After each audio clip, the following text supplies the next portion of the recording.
అందరికీ నమస్కారం. ఈ రాష్ట్ర ప్రజలకి అదేవిధంగా దేశవ్యాప్తంగా ఉన్న ప్రజలందరికీ కూడా నా యొక్క విన్నపం ఏమంటే,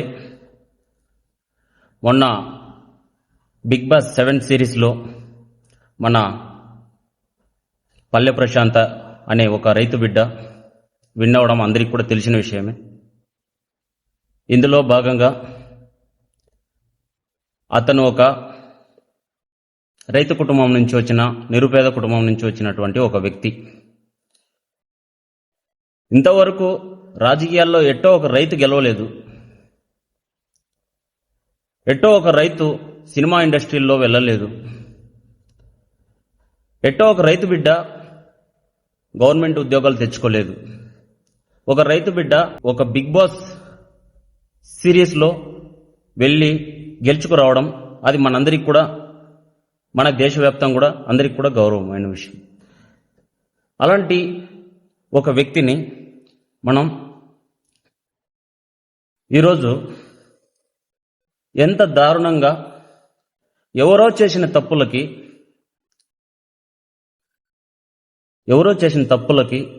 అతన్ని అరెస్ట్ చేయడం, ఇది యావత్ ఇరు రాష్ట్రాలకు కూడా చాలా బాధాకరమైన విషయం. ఎందుకంటే ఒక రైతు బిడ్డని ఎలాగండి అరెస్ట్ చేస్తారు?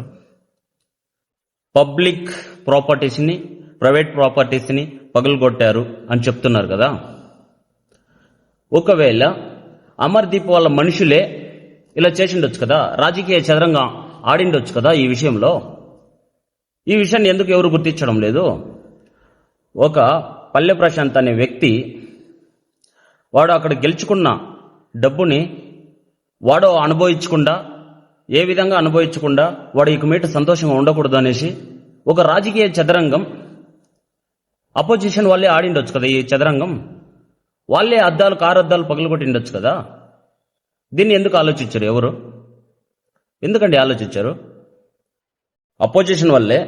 ఈరోజు పల్లె ప్రశాంత్ ఎలాగో అలాంటి వ్యక్తి కాదు. ప్రతి ఒక్క రైతు కూడా అలాంటి ఆలోచనలు రాదు, ప్రతి ఒక్క రైతు బిడ్డ కూడా అలాంటి ఆలోచన రాదు. అటువంటి ఒక వ్యక్తిని దూషించి అతనే అలా తప్పు చేశాడు అని చెప్పేసి మీరు చెప్పి అతన్ని కిరాతకంగా హింసించి సొసైటీలో అతనికి ఒక బ్యాడ్ నేమ్ తీసుకొచ్చి ఇలా చేయడం తప్పు.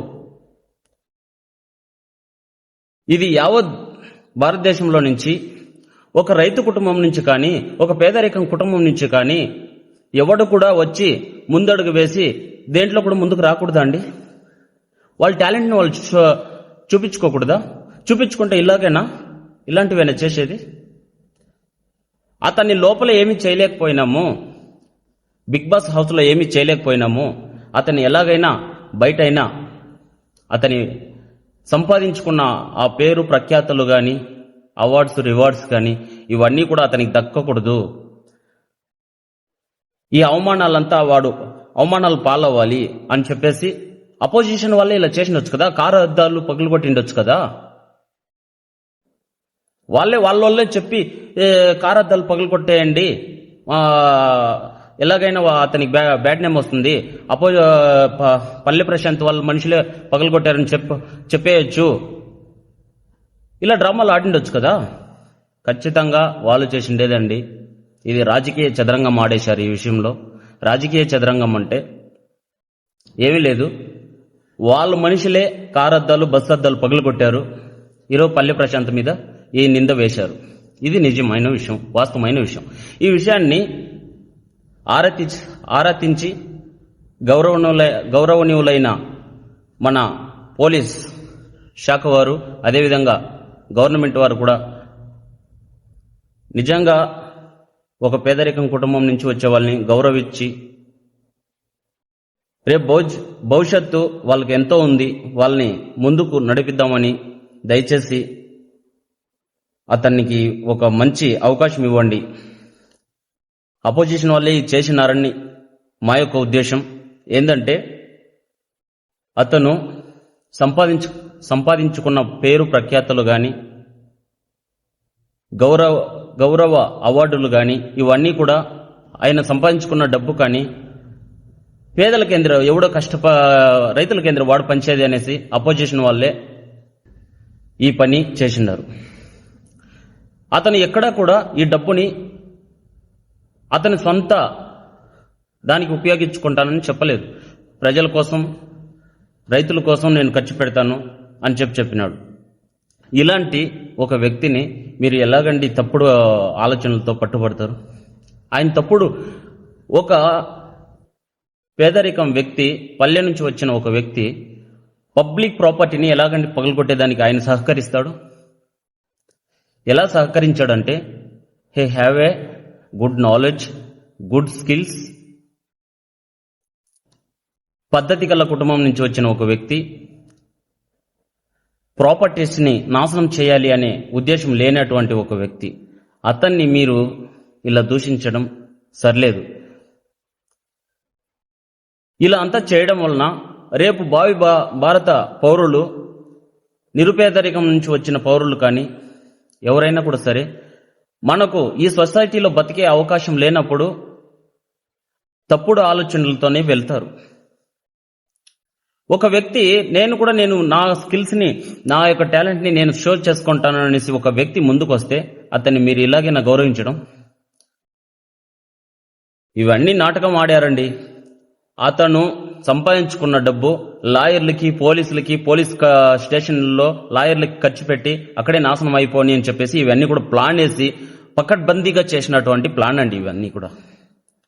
అతని మనుషులే కారు అద్దాలు పగలగొట్టి అతని మనుషులు పెట్టి ఆ అమర్దీప్ వాళ్ళు, అపోజిషన్ వాళ్ళు, అమర్దీప్ వాళ్ళ గ్యాంగే ఇలా చేసిండొచ్చు కదా. ఇదెందుకు ఆలోచించారు? ఆలోచించండి, ప్రతి ఒక్కరు కూడా ఆలోచించండి. ఎందుకు ఆలోచించకూడదు? వాళ్ళే చేసిండొచ్చు కదా. వాళ్ళే చేసి వాడు ఆ డబ్బుని వాడుకోకూడదు, ఎక్కడ కూడా వాడుకోకూడదు అని చెప్పి వాళ్ళే చేసిండొచ్చు కదా. ఇవన్నీ కూడా అక్కడి నుంచి జరిగిన విషయాలండి. దయచేసి ప్రతి ఒక్కరు కూడా గమనించి ఈ విషయాన్ని.